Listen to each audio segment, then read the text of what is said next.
I'm going to start this meeting. I'm Alexandra Phillips, the bike planner for Boulder County. I'm also the project manager for the Bikeway Feasibility Study, the North Foothills Bikeway Feasibility Study. And we'll have two main presenters tonight, me and Scott. Scott, could you go ahead and introduce yourself? Hi, everyone. I'm Scott Belanger with OTAC, and we're engineering consultants hired by Boulder County to complete the feasibility study. Thanks, Scott. So our agenda tonight is to talk about the purpose and the reasons behind the study and go over design characteristics and the potential bikeway alignment. We're also going to touch on a collaboration with a project that's also going on in the same area on the US 36 North Foothills, the Wildlife Crossing Project. We'll hear from my colleague at Parks and Open Space about that. And then we also will have Q&A, and you can post your questions during the presentation, and we'll try to get to as many as possible tonight. Questions and comments, please feel free to post those. And if there's a few we don't get to, we'll be able to answer those on the web page after the presentation. Next slide. So the reason for the study is the crashes, and many of you on this call tonight know about the crashes.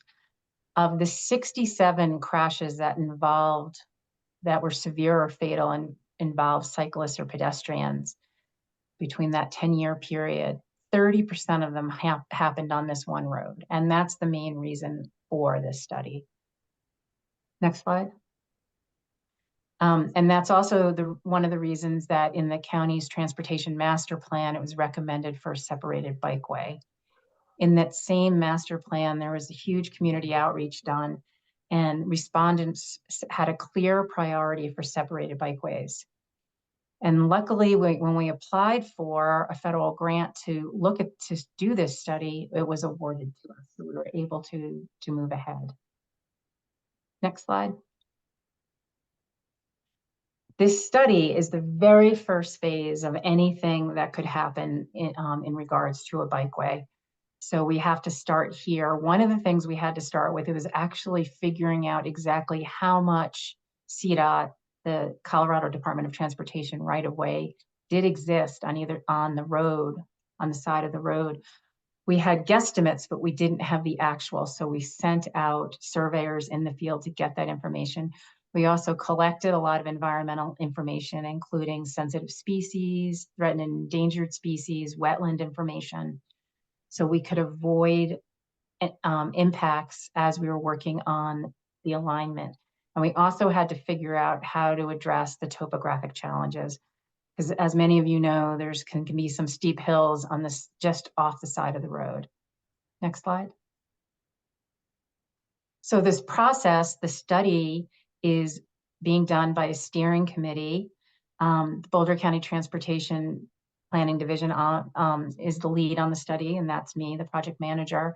We have CDOT and the City of Boulder, Open Space and Mountain Parks, and the Transportation and Mobility from the city. We also have County Parks and Open Space and the Town of Lyons participating in our steering committee, which we meet monthly and have been really going in depth and looking at what alignments would work. Part of the whole study is public outreach, which part of it is tonight's meeting. We'll have additional public meetings. On April 25th, we're going to the County Parks and Open Space Advisory Board. Part of the reason for doing that is because of collaborating with the wildlife crossings. So the Wildlife Crossings project will be the main topic, but I will be presenting on the bikeway as well. We'll have an in-person meeting on April 30th, which will be essentially the same as this meeting. So if you're at this meeting, you don't have to go to the Town of Lyons meeting unless you want to. And then we're going before the City of Boulder Transportation Advisory Board. All of these are open to the public, and it's a good time to voice your support or your concerns, your questions about this project. And then we're also going to the City of Boulder Open Space and Mountain Parks Board of Trustees on June 12th. Again, a good time to participate in those public meetings. And finally, in August, no exact date set yet, we will be going to the Board of County Commissioners for a hearing on the final report from the study. Next slide. So funding for this, as I mentioned, we got the federal grant, which gave us over $300,000. In most grants, and especially in federal grants, you need matching funds. You have to have matching funds to get a grant. So we were able to get matching funds from the city and from County Parks and Open Space. The amount that came from the community planning and permitting was from our sales tax. And then lastly, Cyclists for Community were very generous donation that they raised money for, and they gave us $30,000, which allowed us to go even more in depth than we originally thought we could on this feasibility study. It also covered some of the costs, as we all know, because inflation inflated everything, including the cost for this study. Next slide. So the study outcomes, which will be in the final report, which is due on June 30th, of course, the completed right-of-way, a conceptual alignment, and an estimate on construction costs and how much it will cost to build the whole thing. We'll also get an implementation plan that'll clearly lay out the next steps. As I said, this study is the foundation for anything that happens next. Next slide. Thank you. And now to the details, which many of you are probably wanting to hear about, is what type of bikeway we want to build. We already know that there's a lot of cyclists on the road out there. Many of those cyclists are in what is kind of named the strong and fearless category. But we want to build a bikeway that is open to more than just that. We want to open it to the interested but concerned. And that would mean separated bikeway. So that's what we're aiming for. Next slide.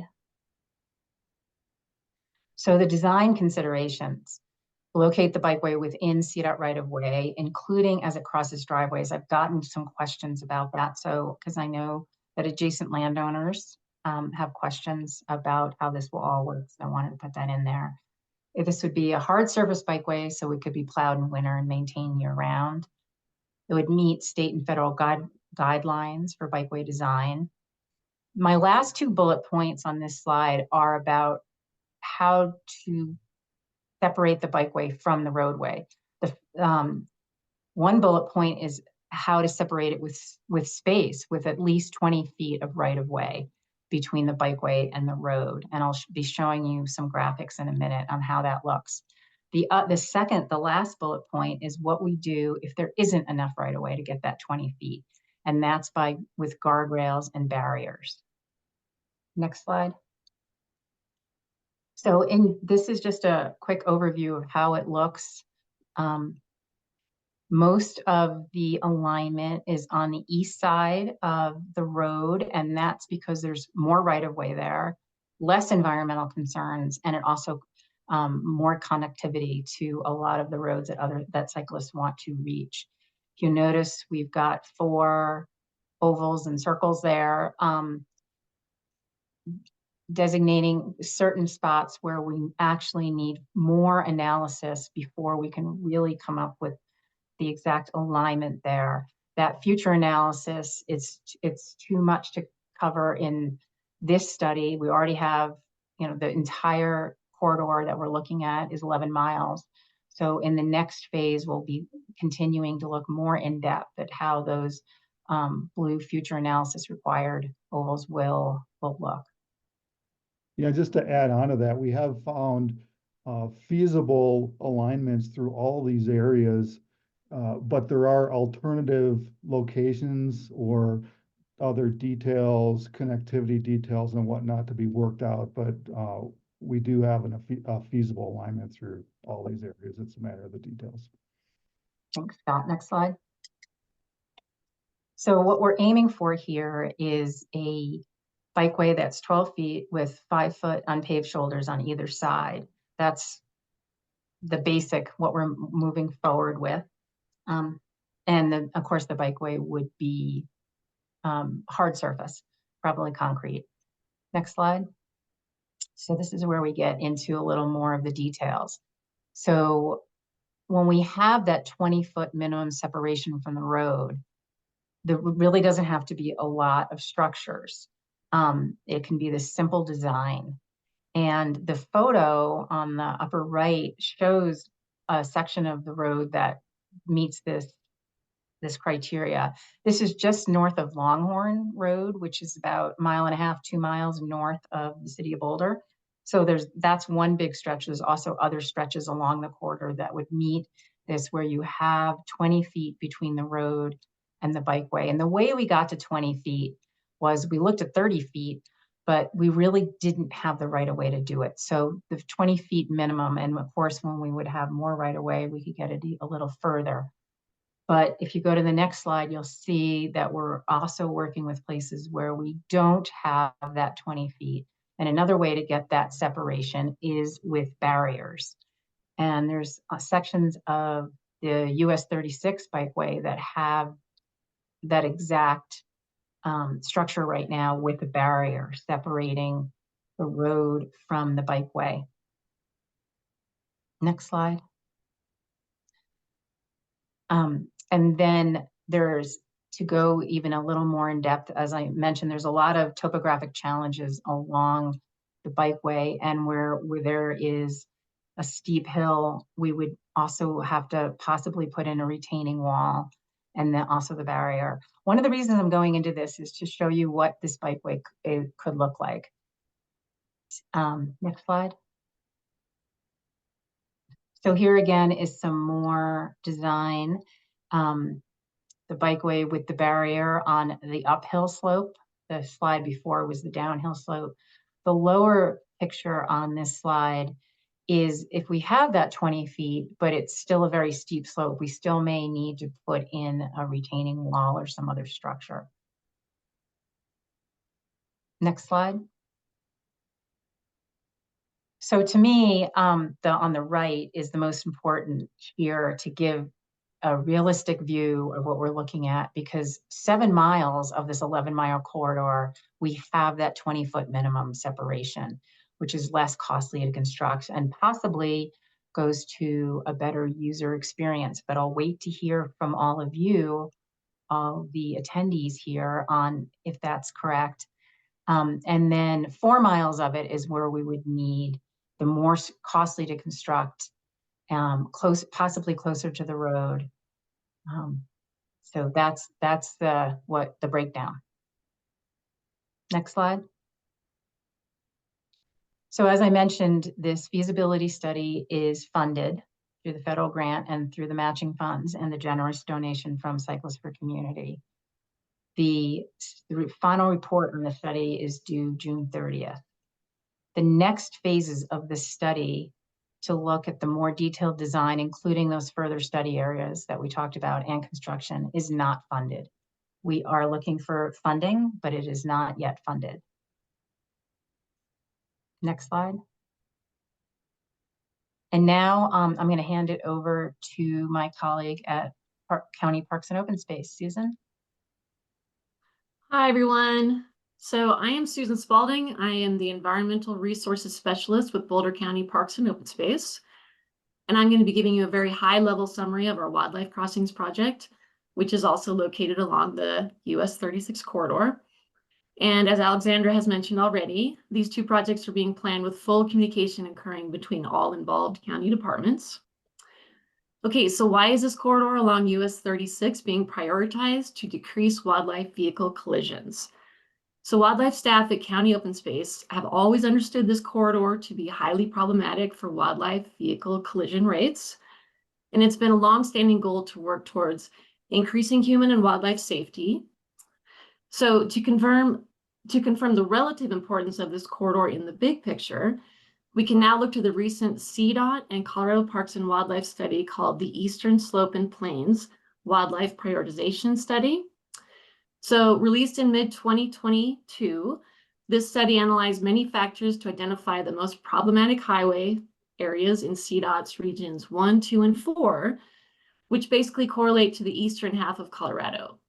And our stretch of highway between Boulder and Lyons ranked in the top 5% of deadliest corridors in relation to all highway corridors in regions 1, 2, and 4.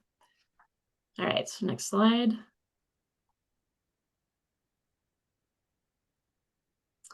Okay, so here's an overview of the areas specifically called out in the report. And you can see on the map there, Nelson and Hygiene Road. So this area was called out in the Eastern Slope and Plain study, as I mentioned. And all highway segments that were ranked in the top 5% were further assessed in person on the ground. And the consultants looked at existing infrastructure that could be modified to accommodate crossings. They also looked at the surrounding topography to support potential overpasses. So the purple stars you see there on the map show the potential locations for crossings. And the dark green on the map shows open space ownership, and the light green shows areas of private lands with conservation easements. So land ownership is an important aspect as land security is imperative. Basically, you wouldn't want to invest money into crossing structures that might someday be developed down the road. So you can also see here some conceptualized wildlife crossing images. And this picture of the mule deer buck that was captured during one of our studies on movement patterns that we're conducting at Open Space. And this image is taken just west of US 36. Okay, next slide. Here's some examples of existing structures along Highway 9 towards Kremling, Colorado. And this gives you another sense of what they might look like. It has been shown that wildlife crossing structures decrease wildlife vehicle collisions up to 90%, which has been the case along Highway 9. So what are we doing right now at Open Space? We're working towards applying to federal grants that are available via the federal infrastructure bill. And if we're successful, the federal funds won't be available until 2027. So that gives you a sense of the timelines for this potential project. And as I mentioned, we are working closely with the County Transportation Division, especially in relation to the bikeway study, but also due to their expertise in working with CDOT on big projects. Okay, next slide. So here's our brand new webpage address, which includes more in-depth information, as well as a sign up for email updates and an upcoming comments portal, which we will add soon.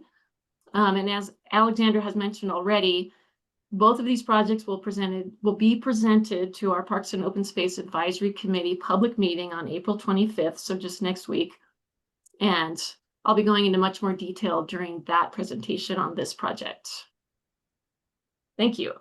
Thank you, Susan. Susan, I took a peek at the Q&A and I saw that someone was asking about speaking at those meetings, but if they couldn't show up, can you send written comments to the advisory board? You can, yeah. So our post-SAC advisory board, if you go to our webpage, there's a place where you can submit comments ahead of time.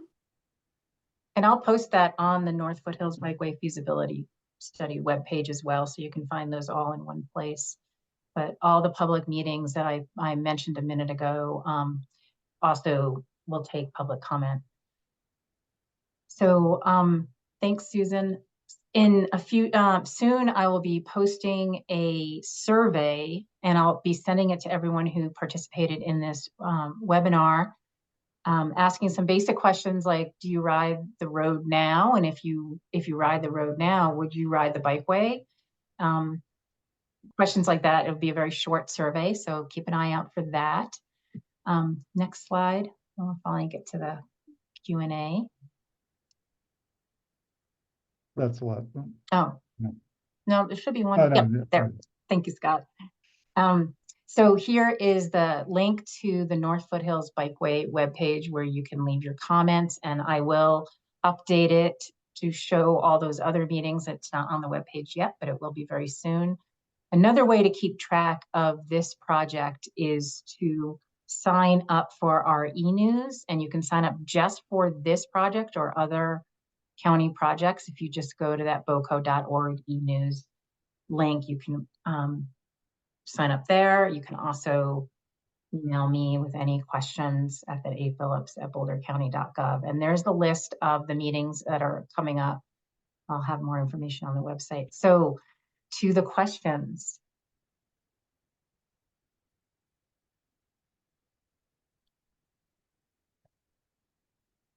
Stacy, did you want to look, or there aren't as many as I thought, so I could just kind of go down the line here. Yeah, I think that might be easiest. Yeah. Okay. Thank you all for attending. I don't know if you can see there's 65 people on the call right now, so that's great. But we don't have that many questions. Feel free to keep adding them, or if you want to write me directly, you can. So someone was asking about those grooves on the shoulder, the rumble strips. You can only really install rumble strips if there's certain shoulder widths and stuff. Sometimes they can actually be more of a problem than they can cause. On the diagonal where you're referring, where there were rumble strips, there's a very wide shoulder. Last year, or maybe 2 years ago now, CDOT did put rumble strips in the center line on US 36. We actually, as I mentioned, our whole steering committee is on this call. Bryce from CDOT, did you have anything to add to that? Yeah, so one thing with rumble strips, so the purpose of rumble strips is to alert a driver that they're drifting out of their lane. One thing though, we have to be very careful where we put those because they do create quite a bit of noise. And so CDOT's standard policy is that we don't install them within about 250 feet of noise receptors. So a noise receptor could be a business, it could be a private residence. So one thing to consider where you were asking if they could be installed is if somebody, if it's through a neighborhood, for example, the people that live there are going to constantly have to hear that. And we get tons of complaints across the state, across the region about it. So we usually don't use them, or we never use them within urban conditions. It's usually in rural, high-speed roadways. They do propose I wouldn't say a hazard, but it makes it uncomfortable. So for a cyclist to traverse rumble strips, so if it was something where you're talking about in an urban setting, putting them maybe in a buffered bike lane, putting them in that buffered section, if a cyclist has to come in and out over those rumble strips, sometimes it can cause a crash. There's been research that shows that it doesn't cause a cyclist to lose control. However, a lot of cyclists don't feel comfortable riding over them. You can create gaps, but again, we try to not put those and don't put those, at least on CDOT roadways within urban areas, due to the noise that it causes. Thanks, Bryce. Mm-hmm. So the next question, and Stacy, interject if you want to jump to another one, but the next question is about funding options. And that's interesting. Most of our funding is through federal funding. And in the last 3 years or so, there's been a lot of transportation funding available, more so than in past years. And it's unpredictable how much transportation funding, federal transportation funding there will be. But there is a general movement towards funding multimodal or active transportation projects. So I'm not really answering your question because the answer is we don't really know, but we are continuing to look, and it would be mostly through federal or state funding. Then Stacy is the money person. Stacy, did you want to add anything to what I said? No, I think you covered it. I mean, I think we're actively going to, be working to get funding, and doing the feasibility study and the planning that we're doing helps put us in a more competitive position to go for those dollars. So we're definitely going to be using what we've done here, and public input and public support definitely helps as well. So as Alexander talked about with the survey and those kinds of things, getting input and demonstrations of support will help us in getting that. Yes. Thanks for adding that. That's important. Almost every grant I've ever filled out or seen asks about public support. Yes. E-bikes, the controversial e-bikes. My understand, well, it's too soon to really say for sure, but what we found on the 119 bikeway that will be going to construction in the fall, that since the right-of-way, it's CDOT right-of-way, it will have to be open to all types of e-bikes by law. So we're moving forward with that. I know some people love that and some people do not like that at all. I understand the conflicts there. The next one is our plans for underpasses. That's where we get into those areas that we are still need to do more in-depth study. I know by the bike counts that there's a lot of people going to and from Left Hand Canyon to US 36. I'm one of those people. So we do know where that access is, where people want to go, but we're still working on those other areas. So stay tuned, I guess. One thing I can say about that is that we have been looking at using the existing highway bridge at Left Hand Creek to get underneath the highway at that location, and that looks promising. We really have been on the study, been focusing on the feasibility of the mainline bikeway and less on the connections. I mean, we're thinking about connections, but we're not really focused on establishing and designing those at this point. But we've been looking at that at Left Hand Canyon, up at the north end, at St. Vrain, and also, in the area adjacent to Broadway. Thanks, Scott. Yep. This next one has a whole bunch of questions. So will the travel lanes for motor vehicle traffic be any narrower than it is currently? That's one question. No, but you also asked, actually, that's one that I will also ask Bryce if he wants to speak to. And the next part of that question is, will you conduct any studies to determine potential safety impacts for vehicle traffic? One of the things I hear from motorists, and a lot of cyclists are also motorists, I'm one of them, I drive that corridor too, is that sometimes it can be scary to pass a cyclist. You want to do it correctly. So it alleviates that tension by separating the bikeway. So I don't think it would create additional safety impacts, but that is something that goes to if we follow the design standards. Bryce, did you want to add anything to that part of the question? Sure, for the narrower roadway section. So a narrower roadway section really wouldn't impact the bikeway as currently designed or planned. So we have requirements on the state level for how narrow we could go of lanes.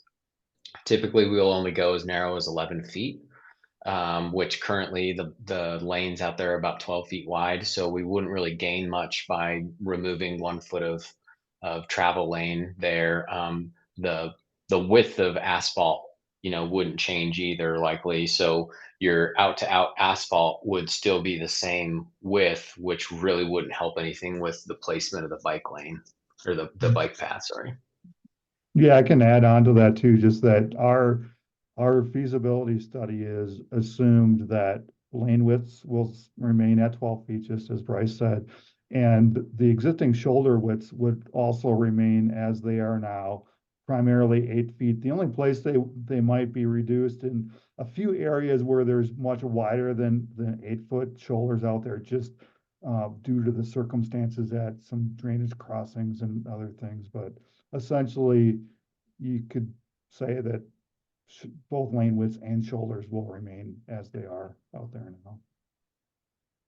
Thanks, Bryce and Scott. The next part of that question is asking about acquiring land outside of CDOT right of way. And we are in discussion with open space and mountain parks. There might be some very small amounts that we would need to access for grading or otherwise. More to come on that in the next phase because we don't yet really have enough detail or studied it enough because we're trying to avoid that. And is there any private land? No, not at this time. We're not looking at any private land at all. And we'll go through an environmental assessment. You may be referring to the federal NEPA. Yes, it would actually, but that would be in a further phase. But right now we are looking at the environmental impacts very carefully and avoiding them with the wildlife, wetlands, sensitive species, all that information that we are collecting. So it's definitely an environmental assessment. How much dirt would you need to move? We can't answer that one yet. We'd have to be at final design, but yes, some dirt would need to be moved. We're finding that with the 119 bikeway, that sometimes we need to remove dirt to build one part of the bikeway, and then the other part of the bikeway needs fill. So it works out well. And the estimated completion cost to deliver this, I think they're asking about the construction costs, and that we don't know yet. We will know by the end of June when the study is done. We will know that cost. That was a very, lots of questions in a short question. That was very succinct. And this is similar to what was asked before, but on the other end, crossing enhancements planned for cyclists at the intersection of Broadway and 36. So the at-grade crossings there at Broadway and 36, that is something we would need to collaborate very closely with the City of Boulder and with CDOT. So again, that's a little outside the scope of the study, but something we're very aware of, that right now the at-grade crossing is not very comfortable for most people. I don't like doing it myself. I avoid it. Bryce, did you want to add anything to that? Yeah, sure. So we have been in discussions with the county. CDOT does have a property right there on the corner that we currently use for material storage. So I've talked internally with our lease agreement people in right of way, as well as maintenance staff, about what our use for that current property is and what could potentially go there. We have discussed what an at-grade crossing might look like, or perhaps an underpass there as well. So we have talked about those things. CDOT's open to those negotiations on this project. So it looks promising, I think. Thanks, Bryce. The next question, how would races that currently use 36 be affected? When the project is done, probably not at all. During construction, maybe. And that's what and the only reason I'm saying that at all is because what's based on what's going on with the 119 bikeway. We have a special use permit person who works with all the races coming to town, and we're very close contact. So as we affect roads with construction, they're able to speak with any of the events that are coming up. So there aren't conflicts. Will the existing shoulder still be available to cyclists? Another question that we haven't begun to answer. Just like on 119, probably yes. It's the CDOT shoulder. So Bryce, if you wanted to add on to that question, would we close the shoulder to cyclists, or would they still be able to ride there? Yeah, so cyclists would still be able to ride on the shoulder. They'd have the choice of using the shoulder or the path. As a cyclist myself, I understand not all cyclists want to ride on the path. Some people who are doing training rides, might not be the safest place for other people and themselves using the path. So we, have no intentions, and unless there was some crazy state law that got passed, that cyclists would always be allowed to use the shoulder.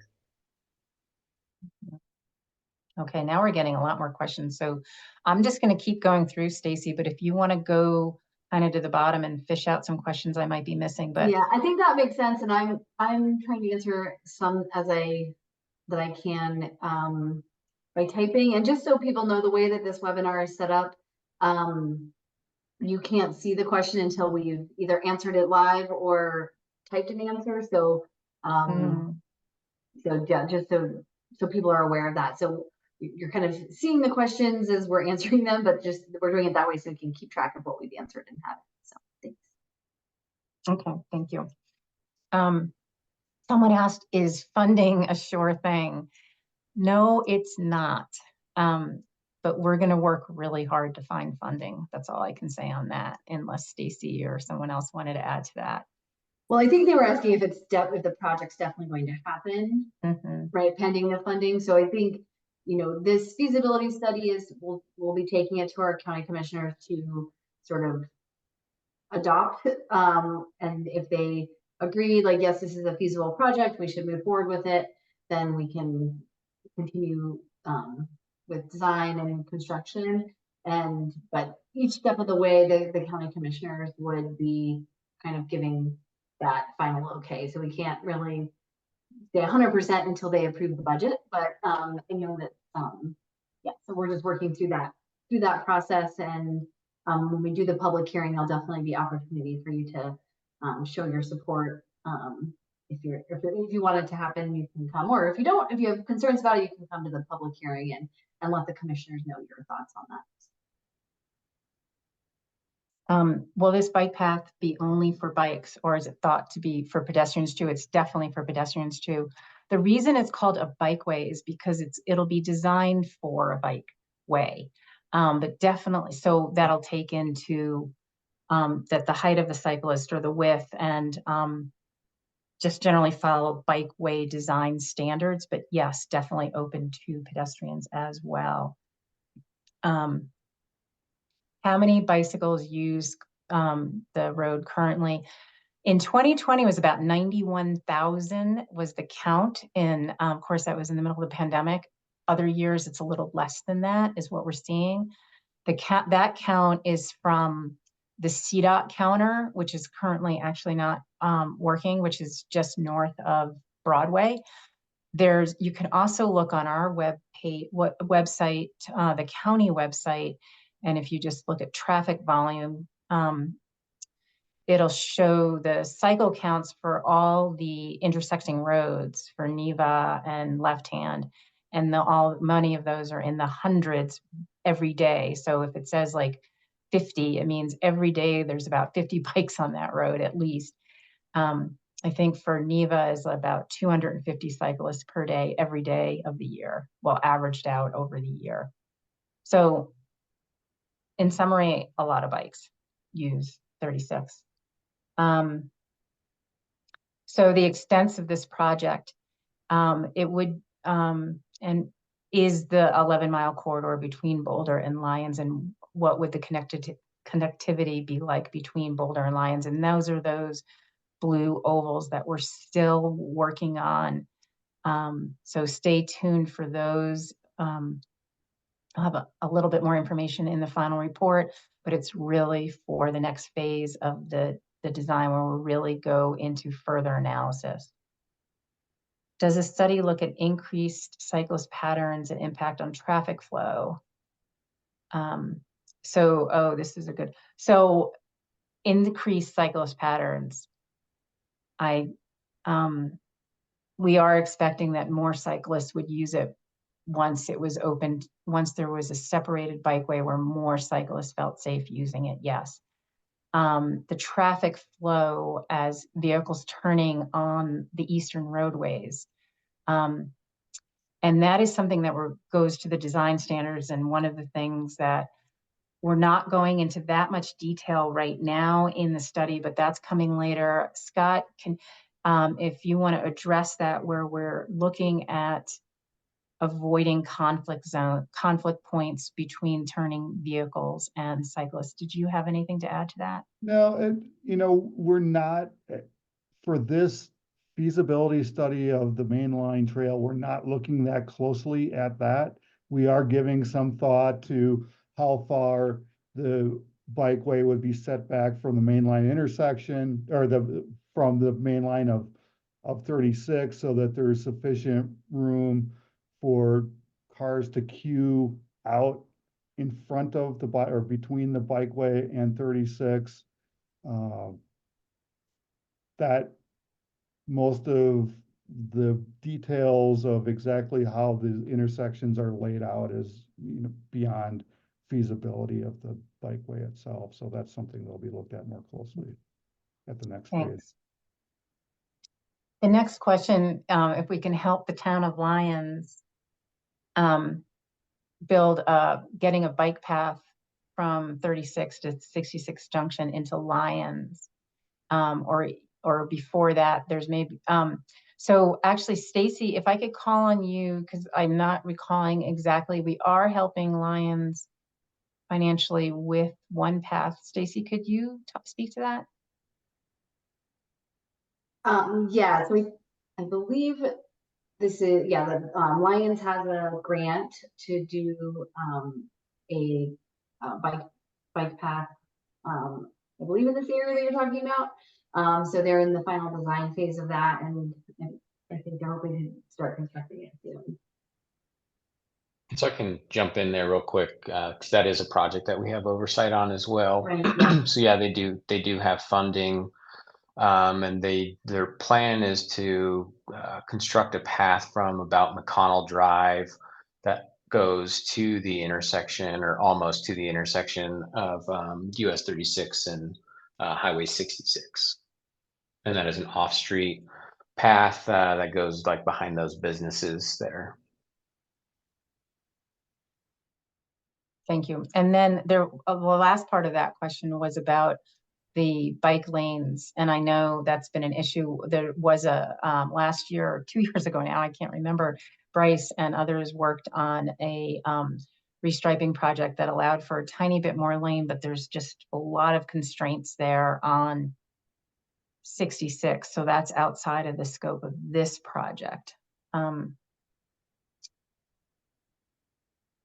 And then how would this connect to North Boulder? Is the plan to send people into Boulder on Broadway or continue south towards J?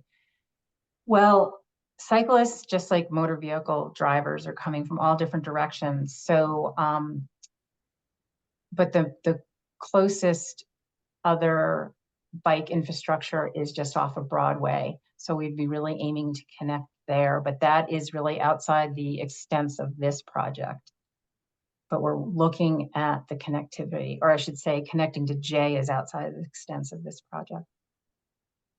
Somebody asked why not build on the aqueduct, and I think they mean the ditch. Yeah, I assume that's the Boulder feeder canal, and yeah, I can, well, if you want to answer that, or I can answer it. I was just gonna say that's we don't have the right of way on that. Right. That's outside of the scope of this.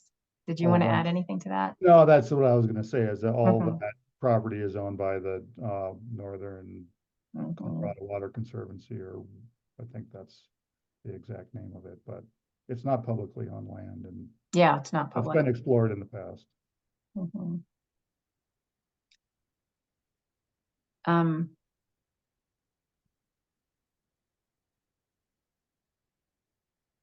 Somebody asked, CDOT doesn't fund projects like this. Actually, the funding is it's, I don't even know if I want to touch this one because it's I don't fully grasp it, but the federal funding is actually through CDOT. So they do fund it, and it's their right of way, and they're working very closely with us on this project. Bryce, did I totally butcher that answer? Did you want to add to that? No, yeah, you're right. So a lot of the funds that go towards projects like this either come from federal or state funding. The issue with funding is that a lot of the funding pools that we have at CDOT were set up based on taxpayers, so we can only use them for specific purposes.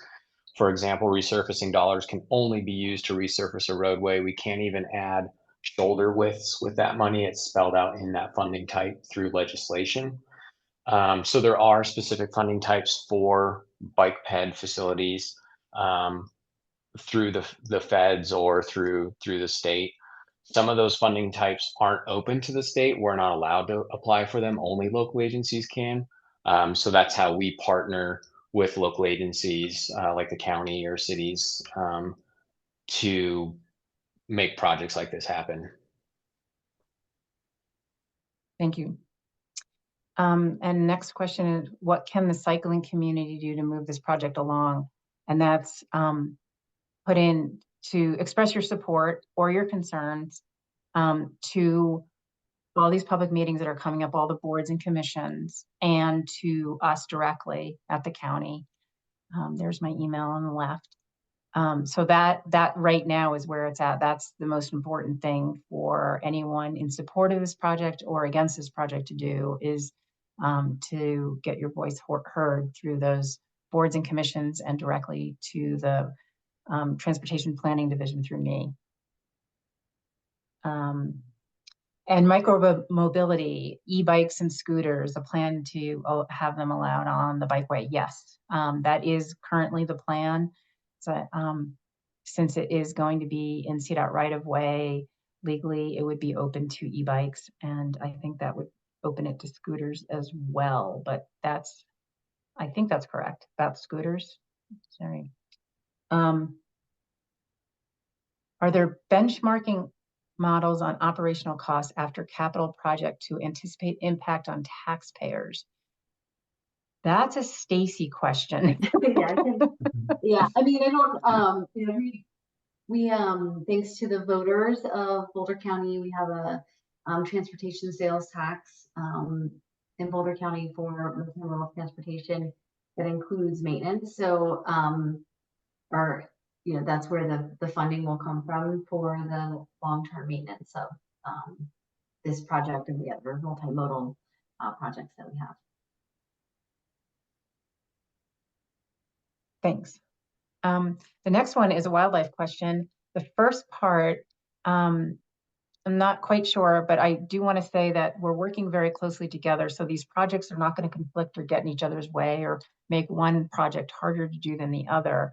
I also want to say that we have found that, or my colleagues at Parks and Open Space have found that wildlife don't like to share underpasses with cyclists. And the rest of the question I'll hand over to Susan. Does CDOT and CWP prefer over or underpasses for the critters, is the way it was phrased? Yeah, so it depends on which your target species is. Larger wildlife, moose, elk, they do prefer overpasses, but they will use underpasses if they are the right height and width. So we have a bunch of options we can provide. And the idea is to look at the entire corridor and plan accordingly. Smaller culverts that might be improved for smaller animals, larger underpasses for larger animals, possibly an overpass if we can figure out the topography. But again, like what Alexander said, it's not going to inhibit the bikeway. We'll leave room for the bikeway and vice versa. So it's really good that we're starting both of these long-term big projects sort of at the same time so they can just be planned together over the long range. So I hope that answered your question. I can add a little bit more to that. Just keep in mind that the animal undercrossings are typically going perpendicular, or really in all cases in this, they're going perpendicular to the direction of the bikeway. So they're crossing, we wouldn't be combining the two, and the locations for those proposed animal crossings are all in areas where we already are planning to be closer to the highway. Those are the areas you saw with the barriers where the bikeway is close to the highway and at the similar elevation to the highway, and then the animal undercrossing would go underneath. So they're very compatible in that way, and you know, there really shouldn't be a problem developing both the bikeway and the animal undercrossings. Thanks, Scott. The next question is, do we anticipate the entire route being on the east side of the road? Most of it, yes, but those where those blue, actually, could you go back to that map, Scott? Because I've Sure. referred to it several times and I've memorized exactly what it looks like, but I have a feeling not everyone has. Yes, where those blue spots are is where we don't really know yet, and we know that some of those spots really show where there is needed other connections. So most of the bikeway would be on the east side of the road. And the next question is, I think, what have the studies or future plans shown regarding connecting roadways? It's the same thing. Most bicycle rides are a loop. Yes. And that shows in the bike counts on our traffic volumes. And we are looking at how those will all connect, but we don't have the answers on that yet. Are you considering mountain bikers who would use this trail to connect to Joder and Heil? An underpass at Joder would be very welcome. And there, I'm gonna, I'm gonna combine this with the next question. Will this project be integrated with the North Sky Trail project? And those are both open space and mountain parks, the Joder and North Sky. So I was gonna call on Marnie and see if she wanted to speak to that.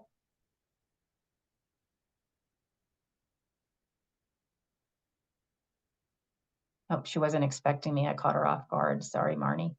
Sorry, I'm just trying to get to an unmute option.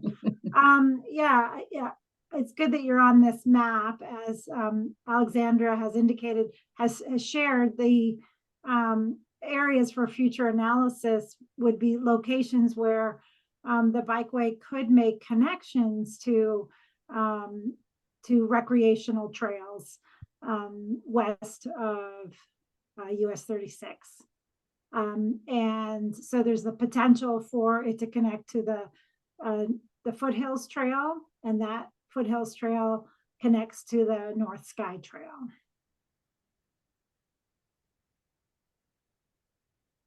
Thanks, Marnie. So yep, I think that. Oh, and I'm sorry, I also forgot the other one, which is you started to show that the Joder. Joder's the other location, and then also down at that where the Foothills Trail are connections to Boulder Valley Ranch, which is east of US 36 corridor also. Open Space and Mountain Parks is exploring. Alexander, is that you with the little dot? No, it's me. Okay, Scott. So at the Joder, the next, in that area, we're looking at improvements to connect Boulder Valley Ranch and the Joder Trail as well.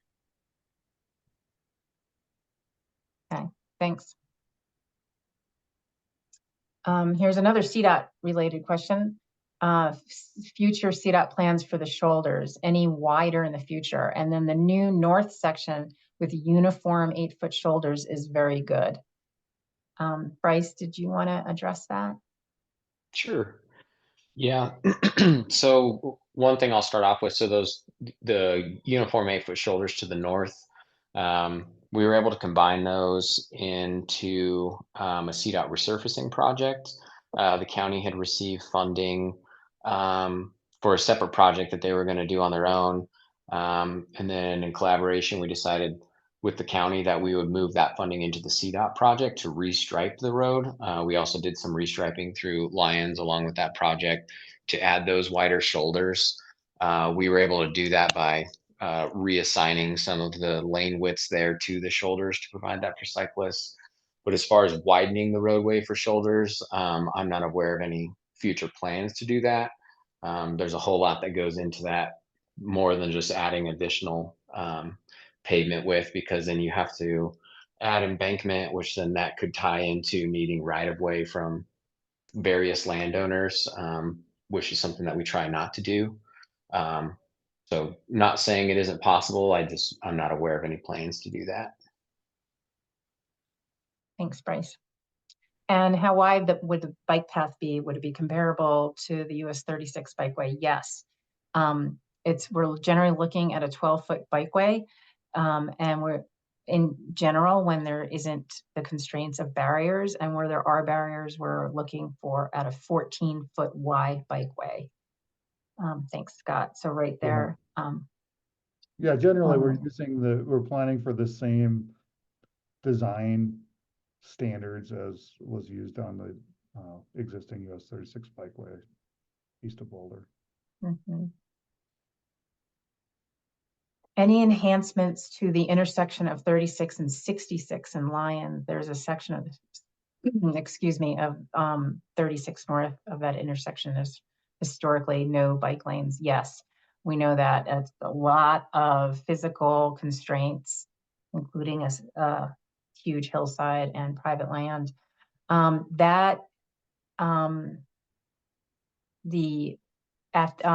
the intersection is outside of the scope of this project. One project can only do so much, but we are looking, what you're talking about is into that very far northern. By the way, this map is sideways, so north is like this. That way it fits on the page better. The very north little circle there where we're looking at further study on how exactly that would connect.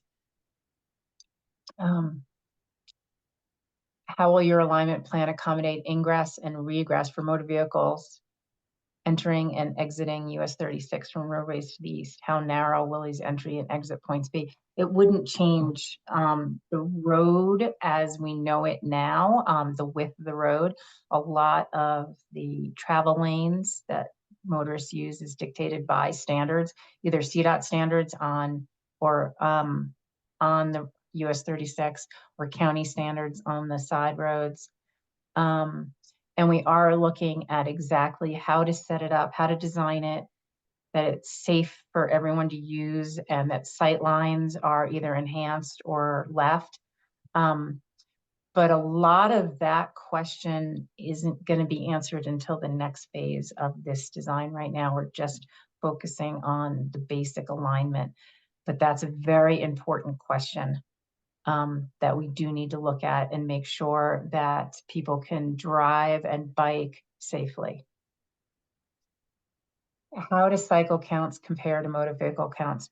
Well, I just noticed on Neva Road, I think it's about 250 cyclists per day, which is just half of what motorists are on that road, on the motorist count.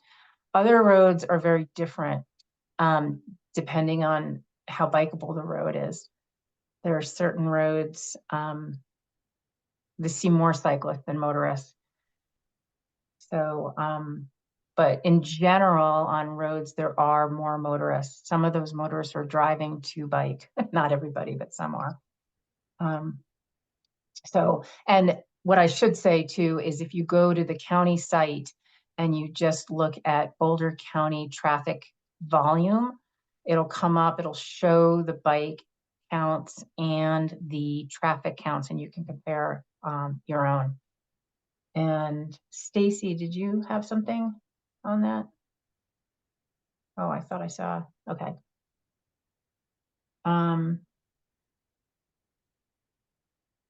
Has CDOT given any thought to reducing speed limits on both Foothills and 119? Bryce? Yeah, so we get asked this question quite a bit. So, and many people don't know this, there's the way that speed limits are set, it's actually state law on how we go about doing it. We were recently able to update how that's done. So, historically it was pretty much the 85th percentile. What that means is what is the speed at which 85% of the people are driving on that roadway? And that's what the speed limit was set at. There's a lot of issues with that because it doesn't take into account, context of the road. Is this an urban roadway? Is it a rural roadway? Is it meant to be more of an expressway where vehicles are traveling at faster speeds and there's lower access points? So, think something like 119 is categorized as a free or a express. And so I don't think 119 will have any speed reductions on it, just due to the development that's along 119 right now. It's designed to be a high-speed corridor with less access. And so Foothills essentially the same thing. This is a rural roadway. We'll have an off-system bike path there, bike ped path there. So I don't think there's any plans to reduce the road, to reduce the speed limit. And those requests for reducing the speed limit always has to come through the local agency themselves. So if a private citizen requests it, we have to send that back and say, hey, you need to go through either the county or the city that you live in, because sometimes, and it doesn't really happen anymore with the way that we now set speed limits. But sometimes it could increase the speed depending on what comes out of that speed study. And all those are done at a CDOT headquarters. There's a specific group that does those statewide, so it all gets done the same throughout the state. Thanks. It's 7:02.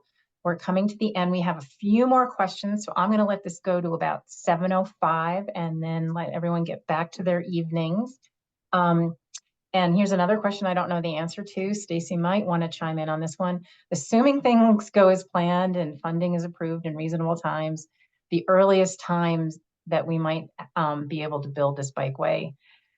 I don't even know if I want to take a guess at that. Yeah, I don't think we can really answer that. I think there's still a lot that would need to happen before we can really answer it. So yeah, I mean, I think like comparably with the 119 bikeway, you know, we've really started designing that in 2021, and we're hoping to begin construction this year. So that kind of gives you a relative kind of timeline, but this could be faster or slower, and we don't have funding yet, so it's really hard to say. But it is a high priority, and we're moving as quickly as we can. But yeah, it's not transportation. Infrastructure takes a long time, so I think just it's not going to be next year, I guess. I can tell you that. But yeah, but that's we can estimate right now. Thank you. Thanks, Stacey. So somebody actually asked a question, and I'm really glad they did, because I think I said something that was misunderstood. How the impacts to motorists turning on and off of US 36. What I meant was that it was beyond the scope of this part of the study because it's very important, and we need to look at exactly how it's going to be designed to be safe for motorists and safe for cyclists. So what I mean is that we need to spend more time during the next phase of this project to look exactly of how that's going to work. So it'll be safer than it is today, and motorists will have sight lines and be able to move without concern. And so the road is be safer for everybody. So again, what I mean when I say it's beyond the scope of this feasibility study, it's this part that ends in June, that a lot of these questions can't be answered until the next phase of this study.